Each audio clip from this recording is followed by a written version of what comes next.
अस्सलाम वालेकुम व्यूवर्स। तो उम्मीद करता हूँ कि आप सब खैरियत से होंगे। तो आज हम डिस्कस करेंगे वेजिटेबल्स नेम के बारे में।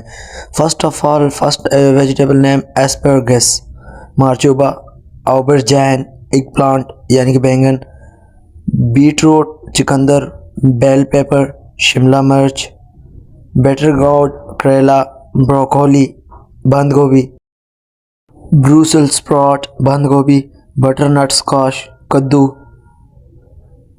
कैबेज, बंद गोभी, कैरेट, गाजर, कॉलीफ्लावर, फूल गोभी, सैलरी, अजवाइन, चिली, मिर्च, कॉर्न, स्वीट कॉर्न, मकई, कॉर्जेट, हरी तुरी, कुकुम्बर, खीरा, गार्लिक, लहसुन, जिंजर, अदरक, ग्रीन बीन, सब्ज फली, लीक, हरी प्याज, लिट्यूस, सलाद, ओकरा, भिंडी, ऑलिव, जैतून, ऑनियन, प्याज, पी, मटर, पोटैटो, आलू। Thanks for watching.